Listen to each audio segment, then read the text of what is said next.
I strongly suggest watching the review of logarithms prior to this video.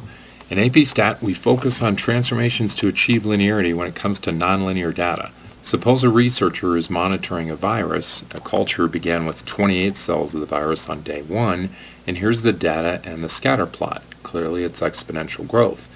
Since this is exponential, we ought to be able to transform this to a linear relationship if we take the common log of the y values.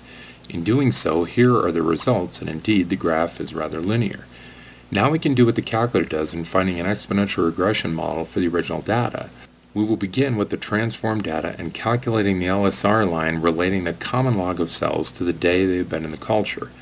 The least squares regression line is y hat equals 1.27 plus 0.179x, but this is not predicting the number of cells, this is predicting the common log of the number of cells. So its common log of cells equals 1.27 plus 0.179 times the day.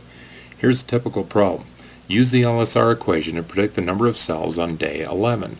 The result is common log of cells equals 3.239. Thus we can raise both sides as a power of 10 to undo common log and solve for y, and the number of cells predicted is thus 1733.8 cells. A less common problem that may still be asked of you is to transform the common log equation to the exponential equation that models the original data. Starting with the LSR line, we can undo common log by raising both sides as a power of 10. This yields y equals 10 to the 1.27 plus 0.179x.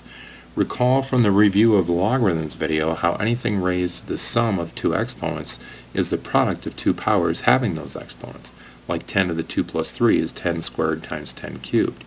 We now get 10 to the 1.27 times 10 to the 0.179x, and 10 to the 0.179x becomes 10 to the 0.179 raised to the x, much like 10 squared cubed is equivalent to 10 raised to the 2 times 3 power.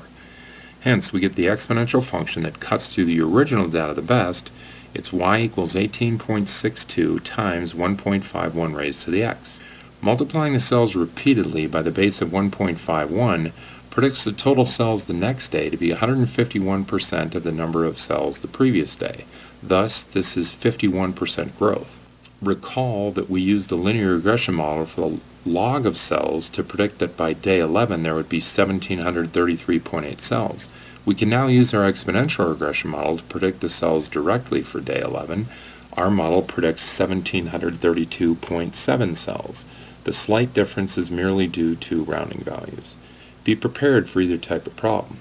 Now let's do pretty much the same thing, but this time using natural log. Calculus students will be comfortable with natural log, while others may be a bit intimidated, but not to worry. Common log is a logarithm with a base of 10. Natural log has as its base the important natural number e, worth approximately 2.718. You can see that by transforming the number of cells to the natural log of the number of cells produces a linear relationship that looks an awful lot like what we got using common log transformations to achieve linearity. The LSR line for this data is y hat equals 2.936 plus 0.413x. This then is predicting the natural log of the number of cells of the virus on day x to be 2.936 plus 0.413 times the day of interest. Use this to predict the number of cells on day 11. Our result would be natural log of y is equal to 7.479. To undo the log of the natural number e, which is what the natural log is, we simply raise both sides as a power of e. Our prediction is 1770 cells. Again, rounding errors account for slight differences. The second type problem would be to find an exponential model to predict the original data. We can do this by raising both sides of our least squares regression line equation as a power of e.